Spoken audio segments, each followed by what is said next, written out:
RS brothers లో ఆషాఢం KG sale మళ్ళీ మొదలైంది. మరెన్నో క్రేజీ ఆఫర్స్ ఖైదు చేయండి ఆర్ఎస్ బ్రదర్స్. అమ్మాయి ఎలా ఉంది పనకాలు? అమ్మాయి గారికి అమ్మా సొంత బిడ్డ కంటే ఎక్కువగా చూసుకుంటున్నారు. ఏమిట్రా వాడి ఉద్దేశం? అమ్మాయిని వదిలిపెట్టినట్టున్నాడా? అమ్మాయినే కాదు, అమ్మాయి కోసం ఎవరు తెలిసినా వదిలిపెట్టను. మర్యాదగా రాజీపేట నరసింహాన్ని పోలీసులు గొప్ప చెప్పకపోతే నిన్ను నరసింహాన్ని బండికి కట్టేసి సిటీ దాకా దేకించి పోలీస్ స్టేషన్ లో ఇరికిస్తాను అని అన్నాడండి. ఆ తర్వాత అమ్మాయి సంగతి చూస్తానన్నాడు. ఏడ్చాడు. ఎంత ధైర్యం వాడికి! అమ్మాయిని వదిలిపెట్టకుండా దానికి ఏమైనా అన్యాయం జరిగిందో ఆ ఊరంతటిని శ్మశానం చేయిస్తాను. ఏమండి, అతనితో ఎందుకు వచ్చిన గొడవండి? మీ పంతాల వల్ల పౌరుషాల వల్ల పెళ్లి కావాల్సిన పిల్ల బ్రతికి అవుతుందో ఆలోచించారా? ఏంటండి ఇంకా ఆలోచిస్తారు? మీ మేనడికి ఏ ఉరి శిక్ష యావజ్జీవ శిక్ష వేరు కదా. ఒకవేళ జైలుకి వెళ్ళినా ఈ నెలలోనో వచ్చే నెలలోనో తిరిగి వస్తాడు. కానీ పరాయింట్లో ఉన్న ఆడపిల్ల ఏ కడుపుతోనో తిరిగి వచ్చిందంటే మీ పరువేం గాను.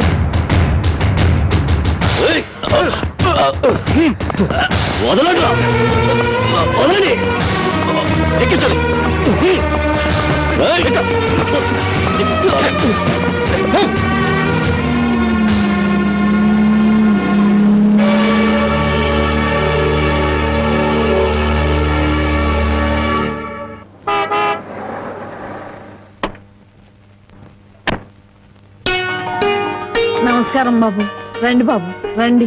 మీలాంటి పెద్దలు మా ఇంటికి రావడం మా అదృష్టం. మర్యాదలు చాలు, మా అమ్మాయిని మాతో పంపించండి. శ్రావణ శుక్రవారం కదా బాబు, పూజ చేసుకుంటుంది. అమ్మా జానకి, జానకి ఎవరొచ్చారో చూడు.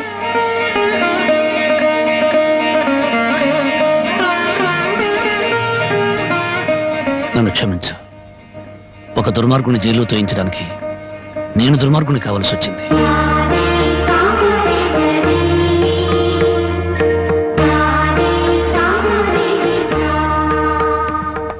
బాగున్నారా నాన్న?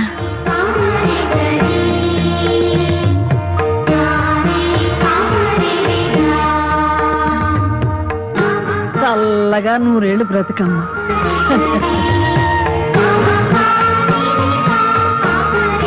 ఏమిటమ్మా? పద.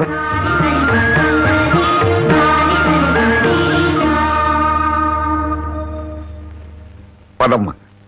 నన్ను క్షమించండి నాన్న, నేను రాను. జానకి, నీకన్నా పిచ్చి పెట్టిందా? లేదు, జీవితం అంటే ఏమిటో ఇప్పుడే అర్థమైంది.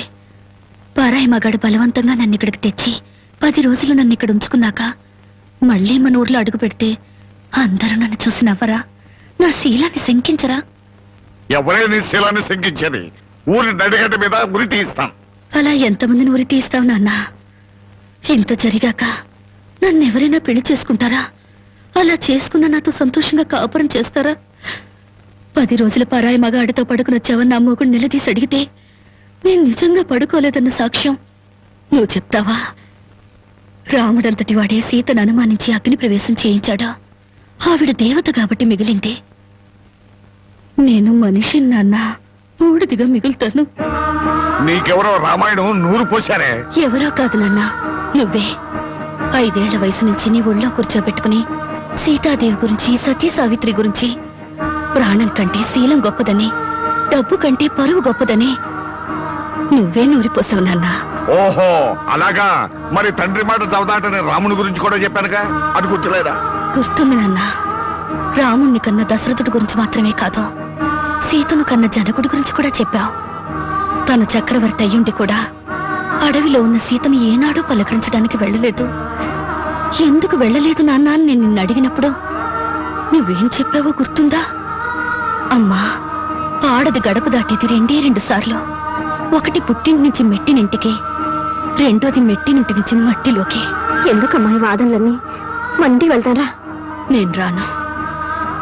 అదృష్టమో దురదృష్టమో ఈ గడపలో అడుగు పెట్టాను. బయటకు అడుగు పెట్టడం అంటూ జరిగితే అది మట్టిలోకి. మన ఆస్తులు నగలో కొట్టేయడానికి నీకెవరో చేతపడి చేయించారే? నేను జీవితాన్ని గురించి మాట్లాడుతుంటే మీరు ఆస్తుల గురించి, నగల గురించి మాట్లాడుతున్నారు.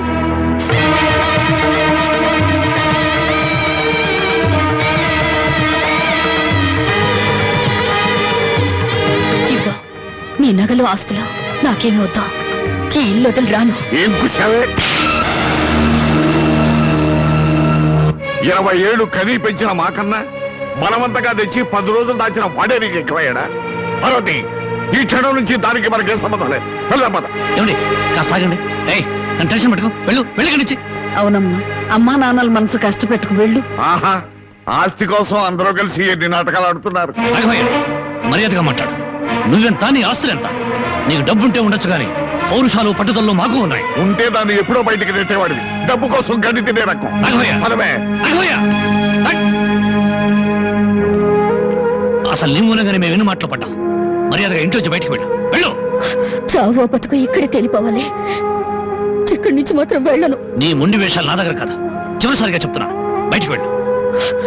నీ వెళ్ళను. వెళ్ళకపోతే మెడబట్టి బయటికి గెట్టేస్తాను. డ్రైవర్, పోనీ.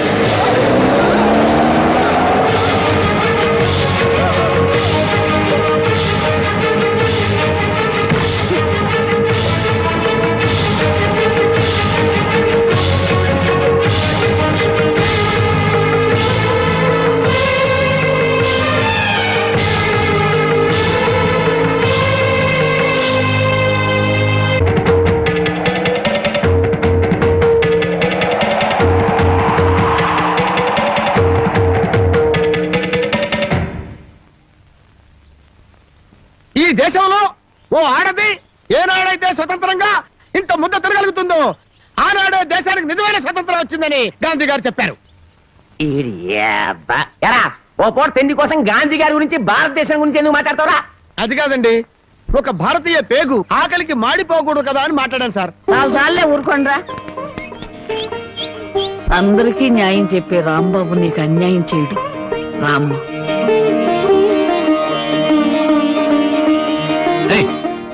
దానికి లోపల తీసుకొస్తున్నా. పాపం ఆ పిల్ల ఎక్కడికి పోద్దురా? ఏట్లో దుక్కు చస్తుంది, మనకెందుకు? నేను నిన్ను తీసుకొచ్చినందువల్ల నీ జీవితం పాడైపోయిందని ఊళ్ళో వాళ్ళందరూ నిన్ను అనుమానిస్తారని మీ నాన్నతో చెప్పావే. నేను నిన్ను తీసుకొచ్చిన రోజైంది. ఏనాడైనా నిన్ను ముట్టుకుంటానా?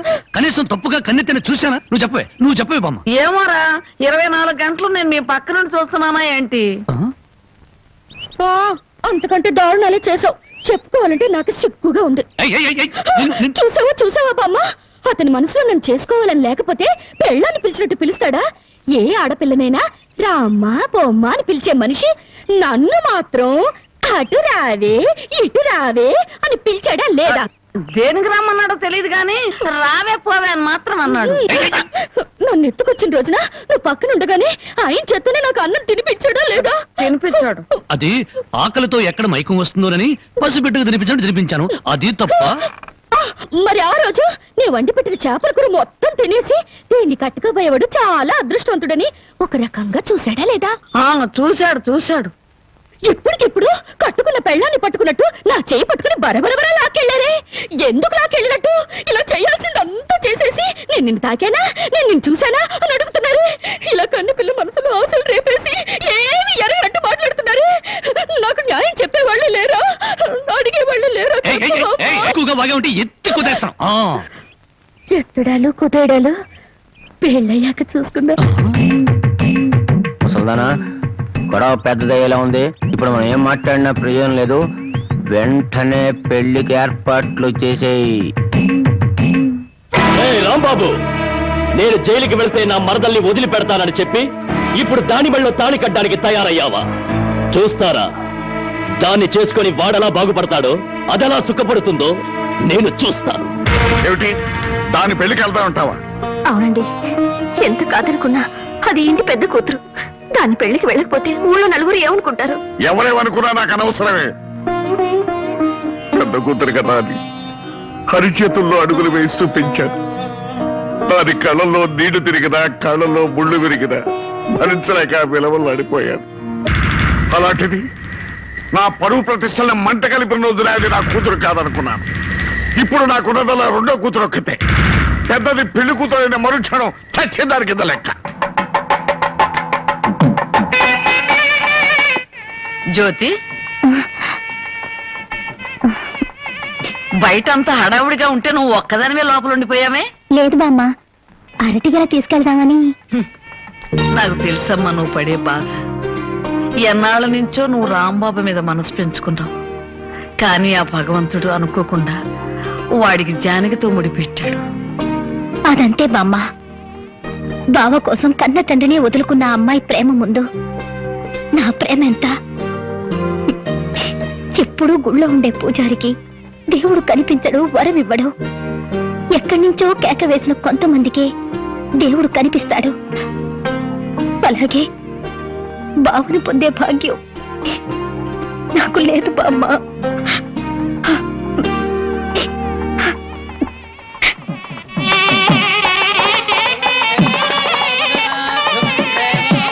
అన్ని పెళ్ళిళ్ళలో పెళ్లి కొడుకు ఎదురు చూస్తాడు. ఇక్కడేంటమ్మా పెళ్లి కొడుకు కోసం పెళ్లి కూతురు ఎదురు చూస్తుంది? అవునే చోద్యం. ఇంతకీ పెళ్లి కొడుకు ఎక్కడా?